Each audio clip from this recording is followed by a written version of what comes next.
Well, I'll be damned.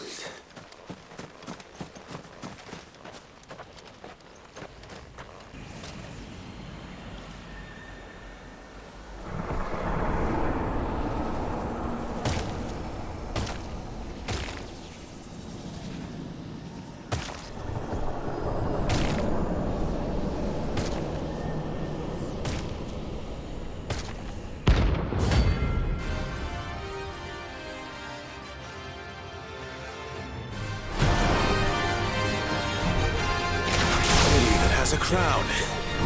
Sorry, Your Majesty, but your reign ends here.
Ugh.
It's done.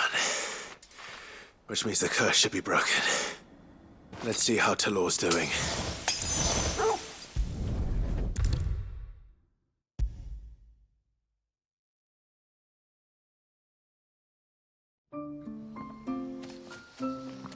Clive! Is it done then? It is. I was going to ask if there had been any change in Talor's condition, but judging by that smile on your face, I think I already know the answer. You do? Talor! He's back!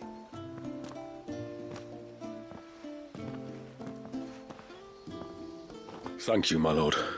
I can never repay you for everything you've done for me. I owe you my life. I'm just glad the curse is lifted. There is one thing I'd like to know, though. If you don't mind my asking. What made you seek the Tombury's help in the first place? Oh, that... well, you deserve to know. It was years ago now, back in my trading days.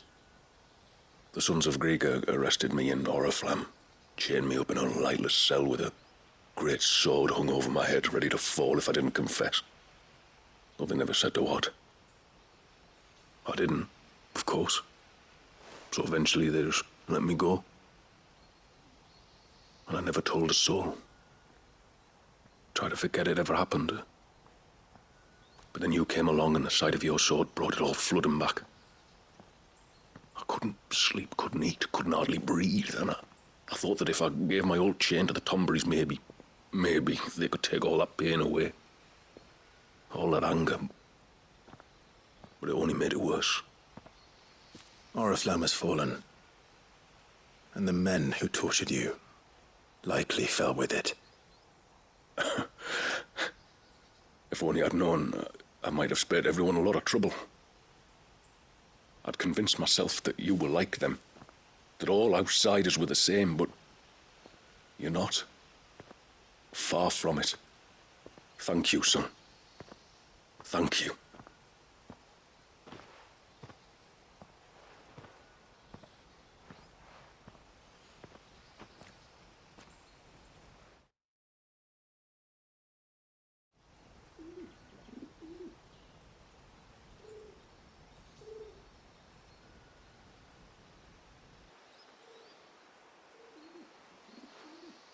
Clive, there's something I need to tell you. After we parted ways on the path to the cloak, I went straight back to Talor and explained to him what you were doing on his behalf. And just like that, his pain began to fade. What do you mean? Just like that? The Tombury King would have still been alive. I had to contend with dozens of his minions before I found him. Then perhaps one of them warned him of your coming and he broke off his ritual. Or perhaps knowing that an outsider was fighting for him was what lifted the weight from Talor's heart. I know from experience that many illnesses are not wholly physical, but of the spirit, at least in part. Was there ever really a curse then? Or was Talor simply suffering from the pain of his memories? And the guilt of what he'd done? For all the difference it makes. I suppose we'll never know. Maybe not. But this much I do know. It was your strength and your selflessness that healed his heart in the end. I'll be sure to tell my healer friend when I get home.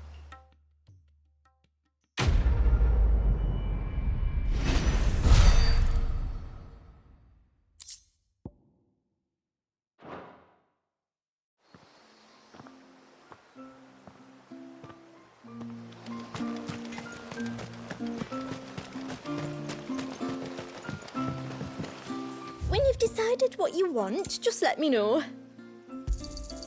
Here you are.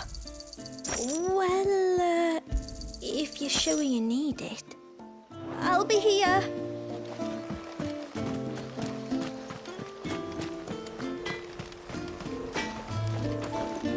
Yes?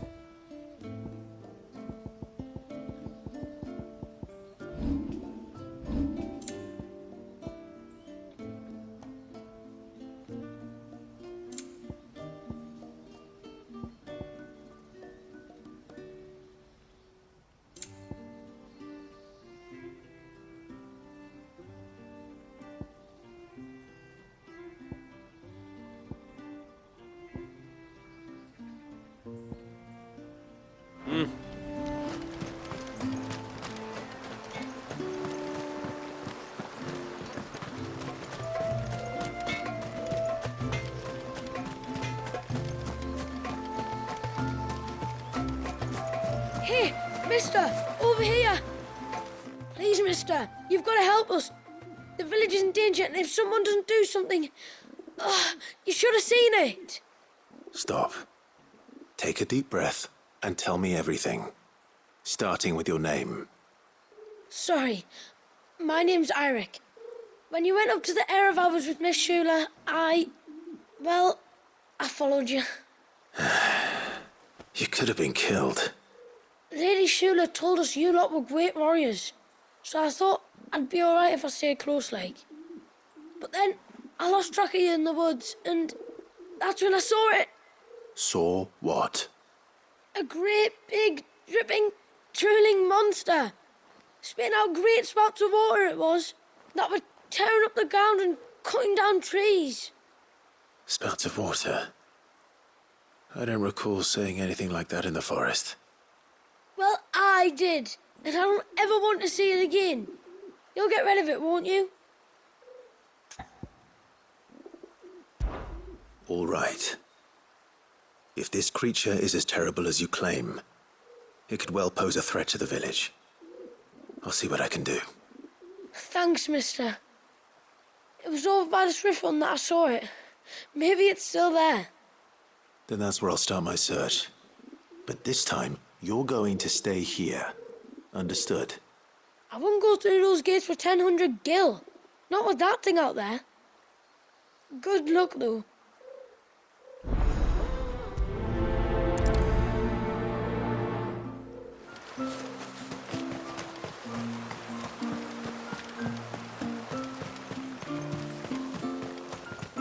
Where was the cane you saw flickering again?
Is that the hunter?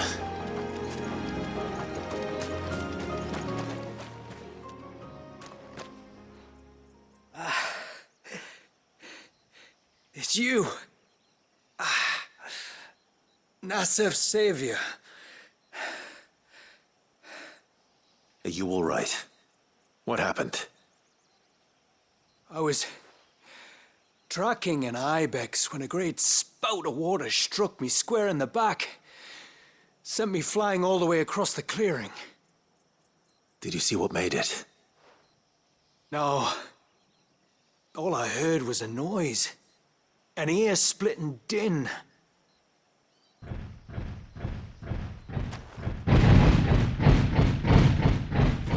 Might this be the culprit? Leave him to us.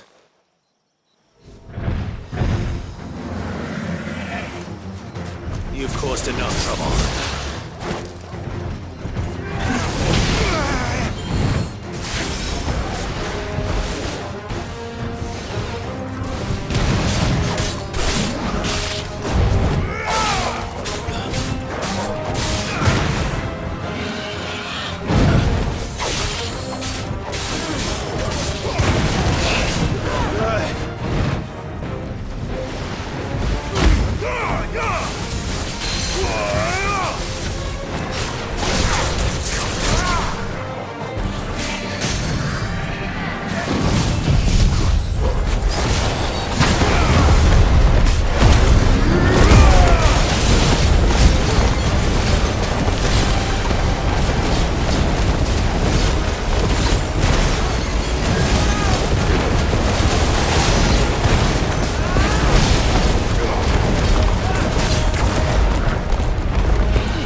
Well, that wasn't too bad.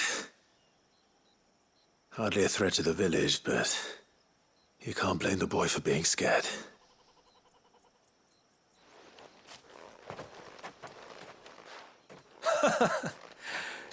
You made that look a lot easier than it was. Do you think that was the beast which attacked you? That thing? Not a chance. Would have heard it coming a league away. And the blast of water that hit me was beyond anything an Archelon can manage. Oh. A boy from the village sent me in search of a beast that could conjure such things, but...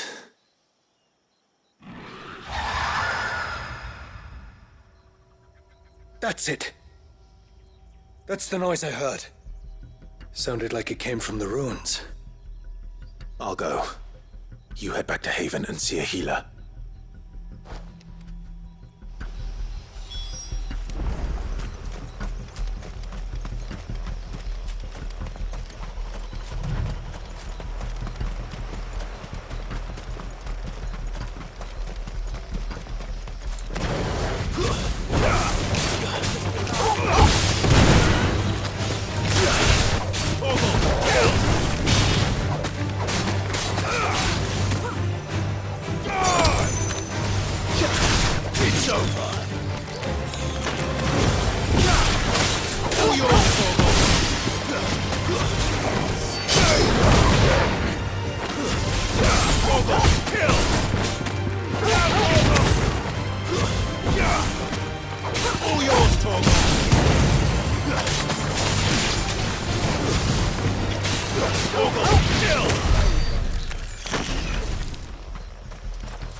What do we have here?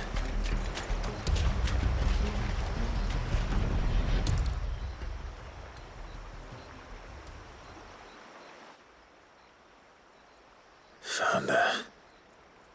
Something's been busy. Whatever this creature is, it's out for blood.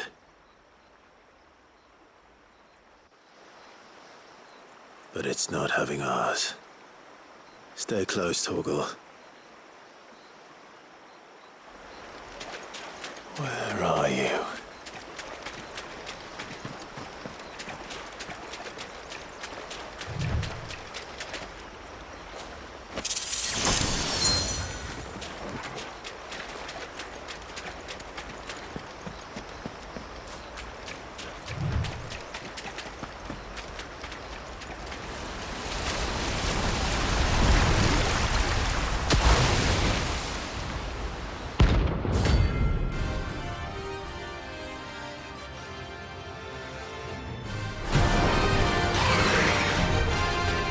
Fragment of Warriors' rage.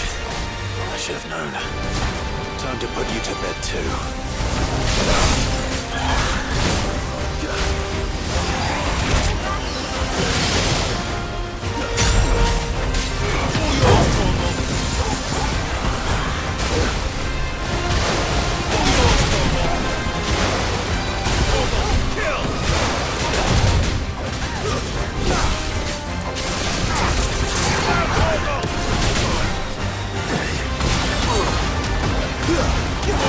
Kill!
Fingers crossed that's the last of them. Either way, I should let Eirik know the danger is past. For now, at least.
When you've decided what you want, just let me know. May it serve you well. I'm so sorry for all. How many times do we have to tell you? You're not to go out into... You're back! So? Did you find the fiend that attacked me and young Eirik here? I did. It won't be troubling you anymore. Yes! I knew you'd get it. Only because you warned me of its existence. Not that you should ever have learned of its existence, but all's well that ends well, I suppose. What was it anyway? A manifestation of Leviathan's power. When we visited Wallius in the Surge, he was angry and afraid. The Icon summoned these creatures for his protection. Though why one would be wandering the ruins of Riversmeet, I don't know. Maybe it was looking for his mum. That's where she died, isn't it? The Falls. The Falls? Aye. When they took her baby, she threw herself off the top. We go there once a year to pay our respects. The whole village. An Eggy is a part of its master's spirit, but Wallius wouldn't have been aware of what had happened to his mother, would he? Well, either way, you did us a favor putting that thing to rest. Us and Wallius. Thank you. Aye. Thanks, mister.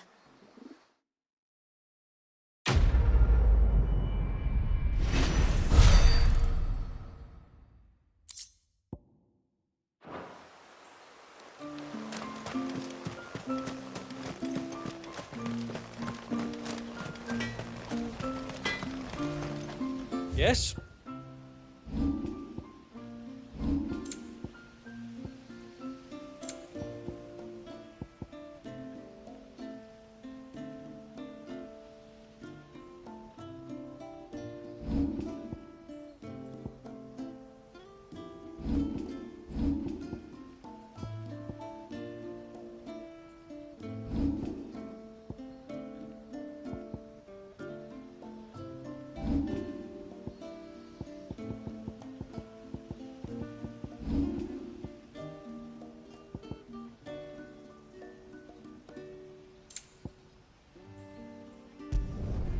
flawless.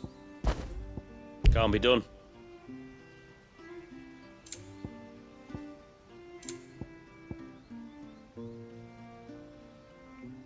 A good tide to you. It is good to have them back.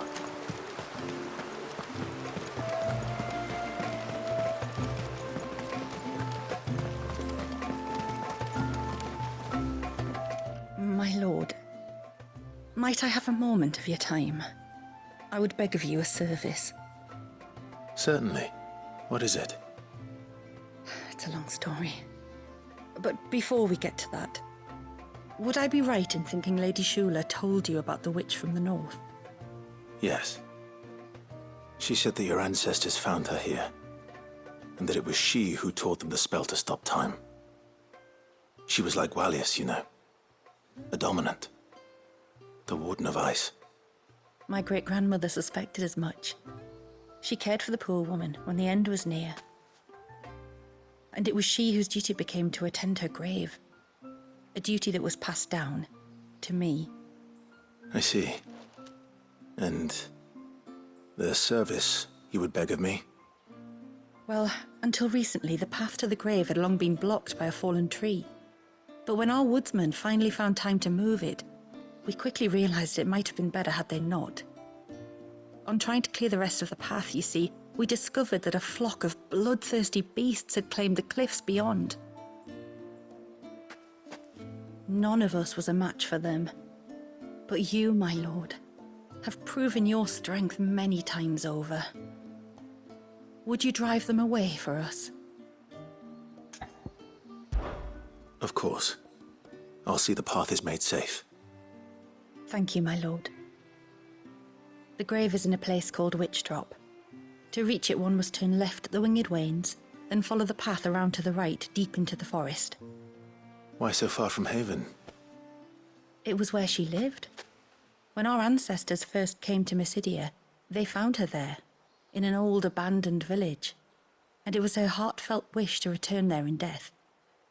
So when she passed away, my great-grandmother had a stone erected for her on the cliffs overlooking the place she once called home.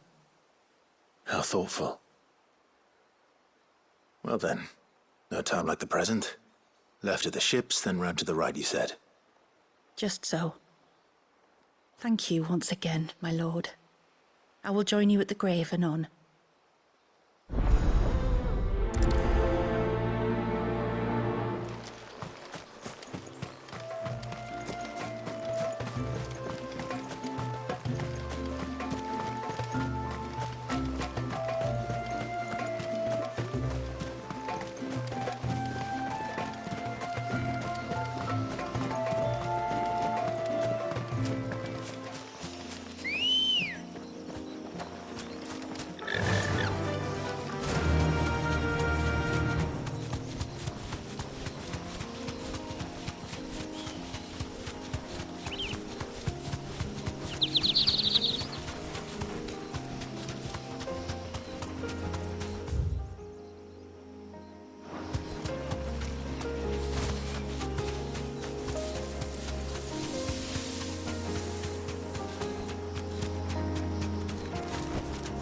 No need to ride from here.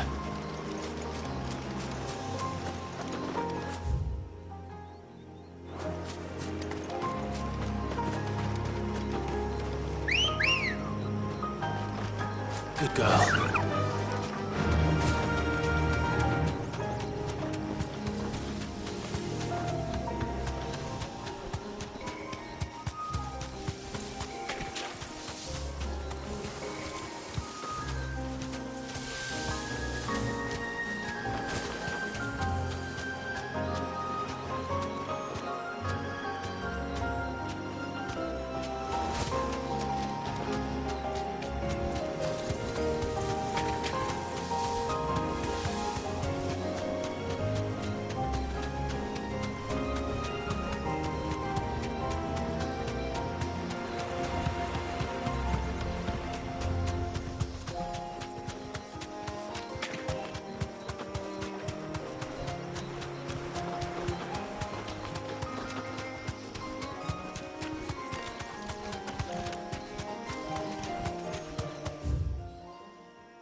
This should be the path to Witchdrop. Hungry, Torgal?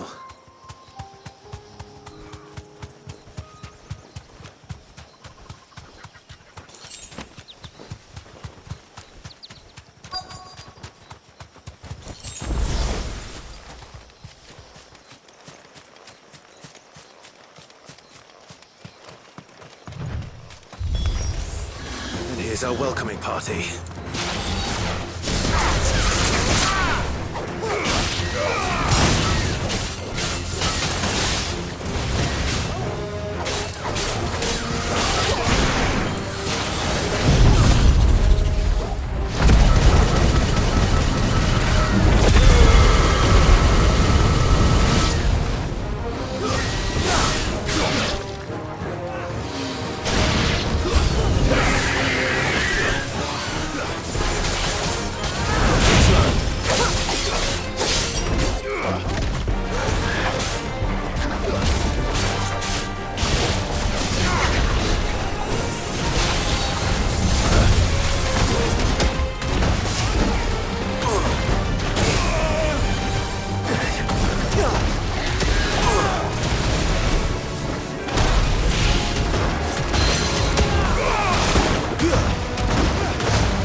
Looks like that's the last of them. Now, where's the grave?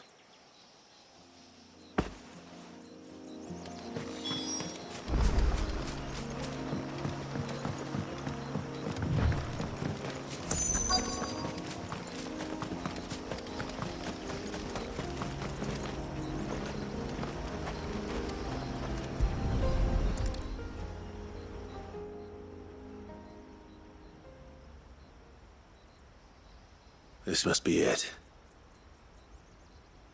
My lord, thank you for making the path safe again. XVI. Was that her name? Yes. Hardly the most fitting tribute for a dominant, is it? A rough-hewn stone with naught but a given name engraved on it. But my ancestors had only been here a matter of weeks when she passed. Every day was a struggle to survive. They had neither the time nor the energy to devote to a more elaborate memorial. Yet they spared what they could to grant her wish, that even in death she might continue to watch over her home. She lived down there then?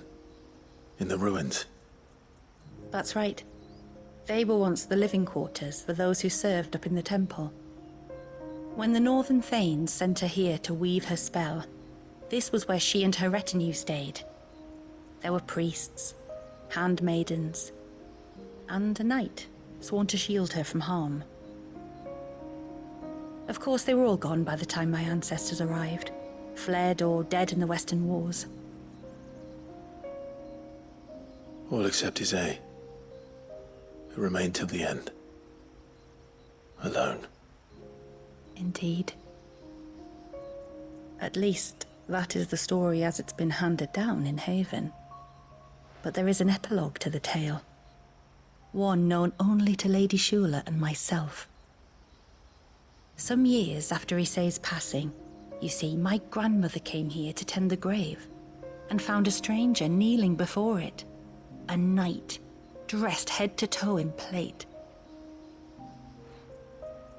She asked of him who he was and whence he had come, but received no answer. The only words he spoke were, "Tell me true, whose grave is this?"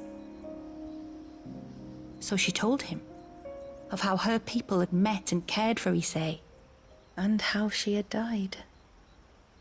His only reaction was to stare up at the air of hours in silence. Then he left, never to be seen again. You said he was wearing plate. Was it black and gold? Do